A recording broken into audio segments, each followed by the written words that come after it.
Mais voilà, t'inquiète, toi, ton propre Brésil.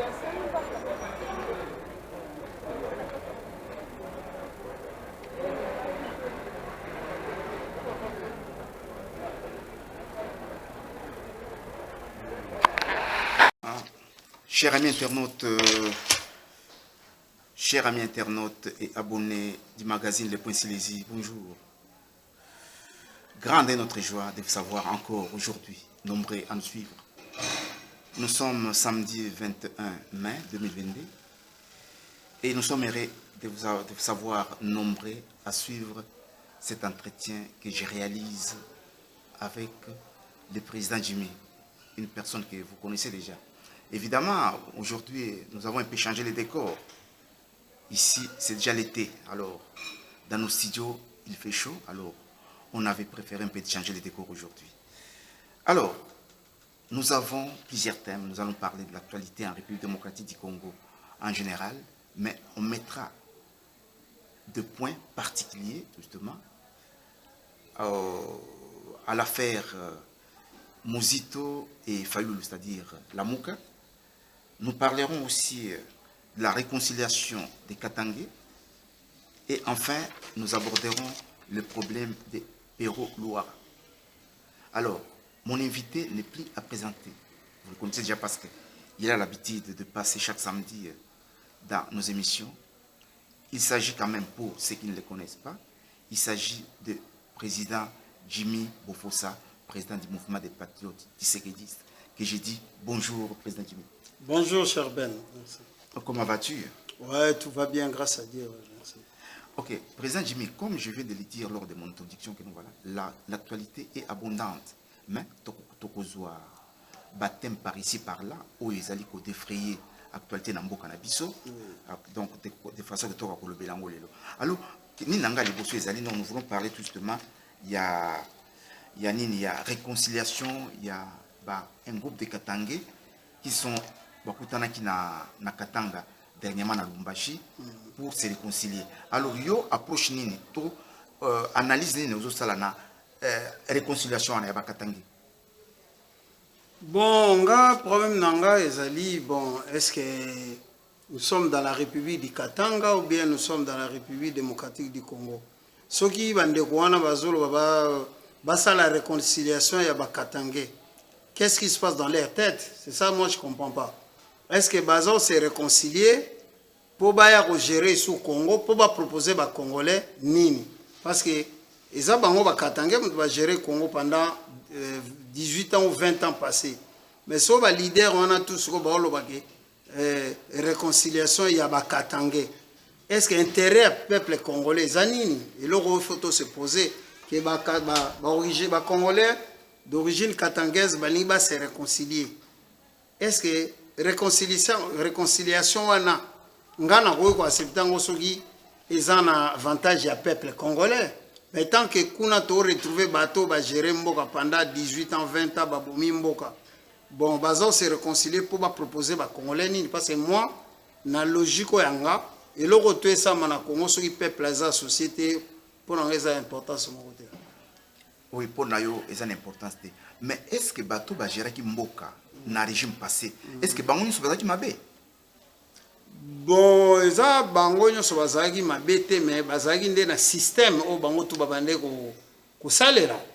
Ça veut dire toza na pona to si to sala bilan na bango ezali chaotique, mboka eza ekota na libulu. Ça veut dire bango lelo so bali ba se réconcilier. Est-ce que bazana besoin ba senga peuple congolais pardon? Est-ce que balingi na réconciliation na po bayebisa biso mabe o basala na Congo? Est-ce que balingi bayebisa biso nini par réconciliation? Parce que le peuple congolais faye bakatangé baza ko se réconcilier. Parce que ça déjà thématique mo mabe réconciliation bana katanga. Au lieu de parler de réconciliation ya bana ya Congo. Parce que bandeko na tout bakatangé wana nyoso ba gérer Congo lobi, ce sont des Congolais. Ce que so bango na bango bali ba se réconcilier parce que c'est trahisaki, il y avait des Jésus-Christ, il y avait des Judas, tout ce monde là biso to yokai bango kaka. Mais biso o lelo biso na Congo tozo lobela intérêt à peuple congolais à se retrouver na mboka na e ba richesse à Congo distribution nango esalama malamu mpona bana ya Congo se retrouver. C'est ça makambo ezali important parce que bato na bao se réconcilier mais ba agenda caché na bango ezani baza besoin bazonga na pouvoir pour ba proposer sous nini na peuple. C'est ça ce qui est important à savoir. Ok, parce que je sais que nous voilà dans toute réconciliation, la réconciliation est précédée par la vérité. Voilà pourquoi on dit souvent vérité et réconciliation. Mais par contre, au Katanga, il n'y a pas eu de vérité. Directement, ils sont passés à la réconciliation. Yo, en tant qu'homme politique, comment au juger réunion réunion comment on dit réunion de façade. Ça veut dire réunion moko batu baoluka bami kosa bango moko. Auto se réconcilier biso na biso bakatanga parce que au moment où tolobai toujours na ba émission mingi na lobaki yango likamwana ya batu bala muisaka ba esprit régionalisme était na Congo. Nous avons une communauté nationale au biso tout faut se retrouver. Ce qui to komi biso bato katanga to se réconcilier. Lobi be biso to biso bato Équateur te se réconcilier. Bande ko na biso pas casser ba ko biso mais nous allons où? Nous avons qu'une seule république qui est la République démocratique du Congo. Ce qui est réconciliation, réconciliation et ça, mana Congo n'est que docteur Mukwege Galobara. Ça veut dire qu'il faut qu'il y ait une justice. Il faut qu'il y ait une justice, un tribunal transitionnel. Côté Barosambi, ça va criminel sanguinaire, économique, Babomimboka, pardon, salama, ba mériter ba prison, ba prison. Réconciliation nationale, nous avons besoin. Que Batouba tika ko salama be ba salama la muka pour intérêt à Congo. Mais la réconciliation particulière, moi franchement personnellement nous avons besoin. Oui, tout simplement comme je viens de l'évoquer, voilà, il ne peut pas y avoir réconciliation s'il n'y a pas de vérité. Voilà. Parce que je prends un exemple, après tout simplement cette réunion qui s'est tenue au Katanga, Jean-Claude Mouyambo à Bimaki, parce que moi je suis journaliste, en partie à ma source Nangaï, Jean-Claude Mouyambo a une question d'un journaliste concernant cas il y a Kalev, parce que Kalev et Katanga aussi que Mouyambo. Mais Mouyambo a répondu comme quoi Kalev a ta bomba miwapi, il viendra répondre. Alors c'est quoi mais c'est quoi réconciliation dont ils font bazo ça la lision. Et ça réconciliation nine. Non, mais ça pour moi ce sont des agitations politiques. Bientôt les élections en 2023 et chacun cherche son positionnement politique. Voilà, moi je dis c'est par rapport à ça. Hein. Mais ça va réconciliation, moi en sens parce que quand on voit M. Mouyambo qui Kalev Agnokola et tout ça, il faut Kalev Amon en a 5 peu pardon pour se réconcilier. Parce que réconciliation, ils ont 4 ans mobilité, parce que Batumsou Bazana lésé, vérité pesate. Il y a un réconciliation, il fait ça, mais il y a des Congolais. Il y a un nombre de population parce que ça ne sert à rien. Ça ne sera pas à l'intérêt du peuple. Parce que quelque chose qui n'est pas à l'intérêt du peuple, ça ne sert à rien. Ah, donc, pour finir avec ces dossiers à réconciliation, pour nous, en tout cas, réconciliation, ils ont nul les sans effet. Ils ont nul les sans effet. Tant qu'un tribunal transitionnel, ils ont mis en Congo, tu yebi bateau basali mabete pendant 20 ans, bateau basali basengi ba pardon te, ba yiba mboka mbongo bazongisa ba mbongo te, ça sert à rien tout ça. Oui, donc sans humain micro que auprès du peuple congolais na Kinshasa yebisayo, ba makamana tout ça ba théâtre. Ok, donc dans toute réconciliation, il y a premièrement la vérité. La reconnaissance des fautes et la vérité, donc voilà. Donc les gens se disent dans un premier temps de vérité et par après ils se réconcilient. Mais au Katanga, nous avions vu seulement la réconciliation sans pour autant tout le monde a vérité place dans l'Obamaki.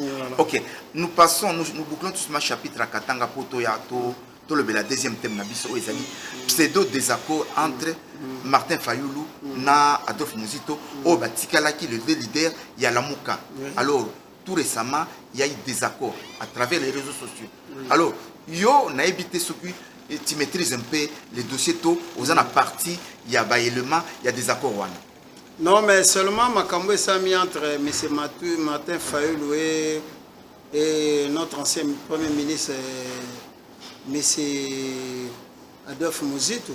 Ngapo na sepeli parce que lelo ba émission biso to salaka na yo comprendre que bato balanda biso lelo ba makamonyo soto lobi banda président Félix Azwa qui fonctionne na Congo makambo tozolo baka bato botika mensonge botika haine omoni na début ya mandature ya président Félix monsieur Mouzito André Koloba on va déstabiliser ce pays pour éviter que les investisseurs baya boyena boye mambo belé mais to senga ika na bonne conscience ya bande kolebso ba congolais ana ke bolongo la jalousie bolongo la haine bozala ba patriote bolinga Congo et so bolingi Congo il faut bondima bolinga présent au hasard au gérer Congo et tout soutenir pour Congo qui est liboso. Et ce que M. Mouzito a fait, c'est de l'honnêteté intellectuelle. Parce que c'est un intellectuel congolais qui a besoin. Et tant que parce que Makamoko Sana ezate, Moussalo président Fachazo Sala, ezana on po mutu akosa mutu na Congo li ezate. Donc M. Mouzito en tant qu'intellectuel, un grand monsieur, parce que moi je le considère comme un grand monsieur que Congo a besoin. Yazali inspecteur monene na finance. Donc tant à reconnaître qu'il y a un travail qui a été fait dans le gouvernement et à présent Félix Tshisekedi, travail moko accompli, travail où il faut qu'on applaudir en haut. Il a fait, c'est juste sa conscience avec lui-même. Donc, M. Mouzito en tant qu'économiste, a montré que non, travail moko zo salama, ba recette à l'été, comme il kota, parce que moi j'ai vu même il a corrigé ba recette na ministère des Finances et ça mis na mois d'avril kuna ba recette ça met jusqu'à 1 milliard 600 et quelques millions mais il y a le lobby non c'est presque 500 millions il y a excédé Zali ça veut dire il a reconnu travail au lelo mais c'est aligné tena inspection à travail et inspection générale à finances et ça là donc qu'on reconnaître maman les sociétés et ça que mutua comme il est le conscient à monique Félix, mais c'est Félix, le président Félix, le gouvernement n'est pas au Sala Moussala. Au biso toujours te reconnaître que le président il a cette bonne volonté à Kobongsamboka. Et Batoloko là, ancien premier ministre Nabiso Mouzito, ce qui a reconnaître, c'est une bonne chose pour le pays. Mais le ceux qui Martin Fayoul a d'accord n'a été. Nous savons là où Martin Fayoul est parti. Mais Martin Fayoul est parti faire alliance dans un groupe patriotique, bateau FCC. Les blocs patriotiques, il y a bateau FCC. Mais le peuple congolais a mis sur place, mais c'est Fayoul Azali. Nous, avec la bonne éducation qu'on a ici, et en tant que politique, je peux seulement laisser au peuple d'apprécier, de comprendre. Côté ni M. Mouzito Akena, côté ni Fayoul Akei. Oui, mais toi, na liste na yo homme politique. Oui. Aux hommes, on a bloc patriotique, le coup la ligne. Bloc patriotique, c'est un groupe de gens qui ont mal géré le pays pendant 20 ans et qui ne veulent pas reconnaître que Baboma Mboka et qui veulent imaginer des choses pour proposer au peuple. Mais ce peuple-là, biso déjà te via bango, peuple a yebi que Batouana nde baote ko Bomamboka. Ba dego ezali de na Congo. Ba responsable na tout bazali na fond na front patriotique, na groupe patriotique, na bloc patriotique. Bato bloc patriotique baza bato moko la meilleure chose bako sala pona Congo ezali ya ko se taire. Bato ne faut pas se taire parce qu'ils n'ont pas de choses à proposer. Bilan nyonso ezali le négatif à Congo côté président Félix dans le gouvernement na bazo bimisa mboka na passion nyonso tozali nango ezali faute na bango. C'est un bloc pourquoi ils appellent ça même patriotique. C'est des gens qui n'ont jamais eu l'amour du patrie. Mais récemment, lors de la marche tout simplement de ces blocs patriotiques, nous avions vu un ancien leader, un ancien ministre de l'Intérieur et puis vice-premier ministre au nom de Ramazan Shadari déclarer que nous voilà, limite ya Félix Toyebiango. Le problème, c'est Félix. Alors, on a un propos d'un ex-premier vice-premier ministre et puis ministre de l'Intérieur. Tenir ce genre de propos à la place publique. Il y a des politiques. On trouve qu'il y a des propos.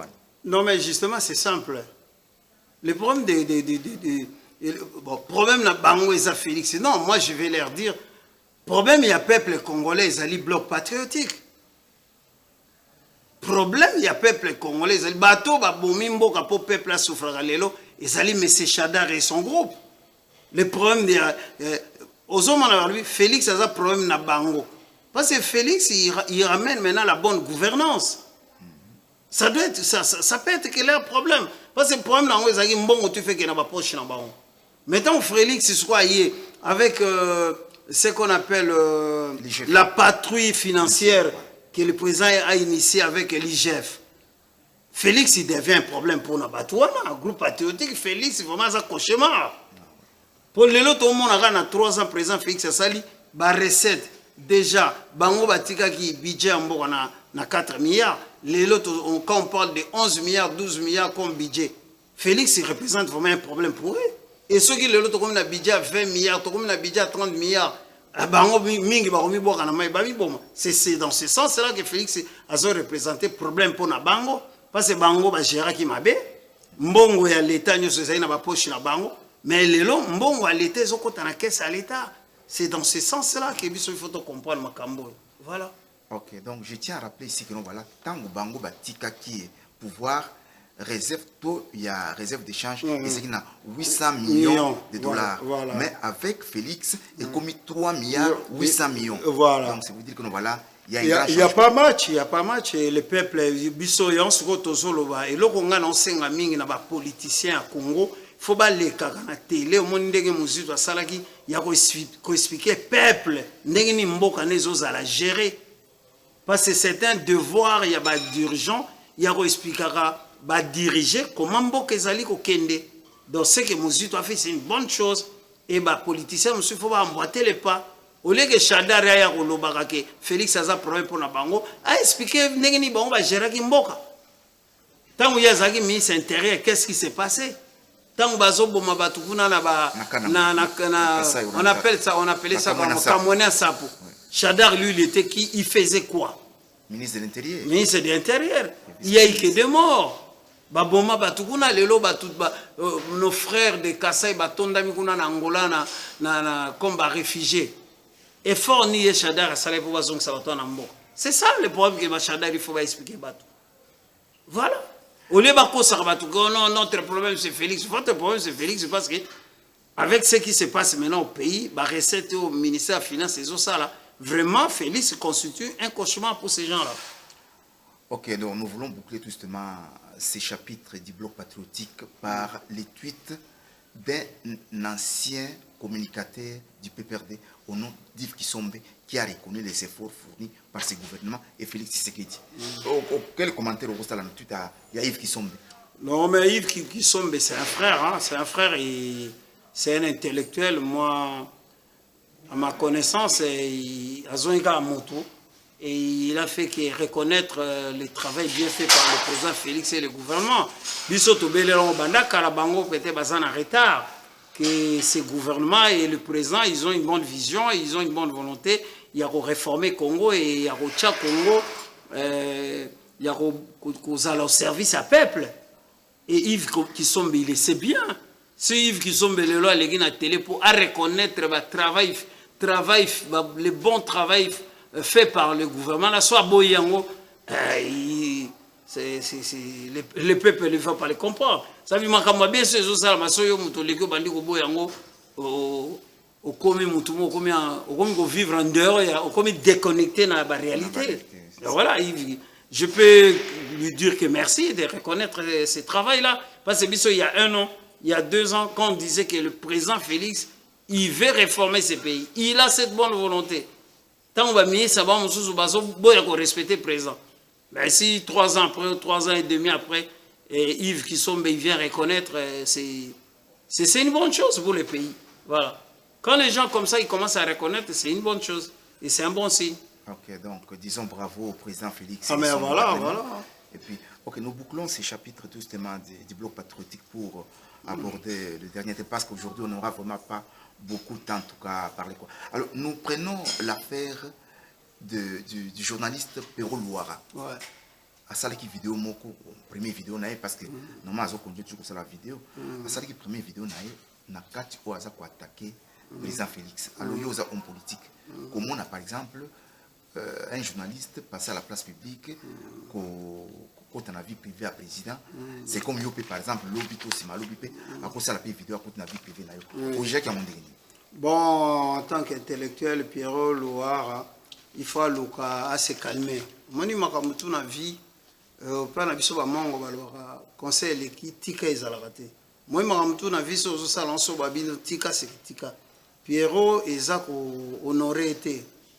Na okota na ba détail était sur éducation ya recevoir et à lobby kazana licence ya isti o ba benga lelo fasik qui atanga. Mais moi je crois que mutu atanga okota na ba vie privée à batouté. Le président Félix c'est notre président. Et chez nous, les Bantous, les chefs est sacré. Oui. Et au cas où critiquer peut-être gestion à président Félix, mais qu'au kende, qu'au finga ndengwana, qu'au lobaba n'importe quoi, c'est la vie privée à Moutou. Surtout qu'à ça présent Mboka, eza malamute.